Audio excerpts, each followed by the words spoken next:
അപ്പോൾ ഇന്ന് ബ്രേക്ക്ഫാസ്റ്റിന് രാവിലെ ഇടിയപ്പവും കിഴങ്ങ് കറിയാണ് കേട്ടോ.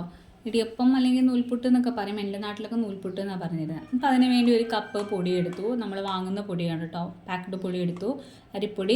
അതിലേക്ക് ഒരു കപ്പാണെങ്കിൽ അതിനൊരു 1.25-1.5 കപ്പ് വെള്ളം എടുക്കണം.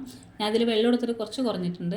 അപ്പോൾ വെള്ളം എടുത്തിട്ട് അതിൽ കുറച്ച് ഉപ്പും അതേപോലെ കുറച്ച് എണ്ണ ജസ്റ്റ് ഒന്ന് ഡ്രോപ്പ് ചെയ്ത് നല്ലോണം തിളയ്ക്കുമ്പോൾ അതിലേക്ക് പൊടി ഇട്ടിട്ട് എന്ത് ചെയ്യുക, നല്ലോണം മിക്സ് ചെയ്ത് ഇതുപോലെ ഒന്നാക്കി കുഴച്ചെടുക്കുക. പിന്നെ നമ്മൾ അതിൽ ഇടിയപ്പത്തിൻ്റെ തട്ടെടുത്തിട്ട് തട്ടിലിങ്ങനെ ജസ്റ്റ് ഒന്ന് എണ്ണ പുരട്ടി കൊടുക്കുക, അല്ലെങ്കിൽ തേങ്ങ ഇട്ടാലും മതി. ഇപ്പോൾ തേങ്ങ ഇല്ലാത്തതുകൊണ്ട് ഞാൻ ജസ്റ്റ് ഒന്ന് എണ്ണ പുരട്ടി കൊടുത്തു എന്നുള്ളൂ, പെട്ടെന്ന് കിട്ടാൻ വേണ്ടിയിട്ട്. ഇനി നമ്മൾ ഇടിയപ്പത്തിൻ്റെ അച്ചിൽ നമ്മൾ മാവ് നിറച്ചിട്ട് ഇങ്ങനെ പ്രസ് ചെയ്ത് ഓരോന്നിലും ഫില്ല് ചെയ്തുകൊണ്ടിരിക്കുക കേട്ടോ. എനിക്ക് ഈ സംഭവം ഭയങ്കര ഇഷ്ടമാണ്. ഇതിലിപ്പോൾ വെള്ളം കുറച്ചൊന്ന് കുറഞ്ഞു പോയതുകൊണ്ട് നല്ലോണം ബലം കൊടുത്തിട്ട് വേണമായിരുന്നു ഇതൊന്ന് നിറയ്ക്കാൻ. അപ്പോൾ ബാക്കിയുള്ളത് നമ്മളിങ്ങനെ ഉണ്ടയായിട്ട് ഇങ്ങനെ അതിൽ വെക്കും കേട്ടോ. അതായത് നമുക്ക് പ്രസ് ചെയ്യാൻ പറ്റാത്ത ബാക്കി പൊടി മാവ് ജസ്റ്റ് ഇങ്ങനെ എടുത്തിട്ട് അതിൽ ഉണ്ടയായിട്ട് ഇങ്ങനെ ആവി കയറ്റിയിട്ട് വെറുതെ കഴിക്കാൻ വേണ്ടി എടുക്കും. അപ്പോൾ നമ്മളിങ്ങനെ എല്ലാത്തിലും നിറച്ചു. എന്നിട്ട് തട്ടുക ഇതിൻ്റെ പാത്രത്തിലാക്കിയിട്ട് നമ്മളിനി ആവി കയറ്റാണ്.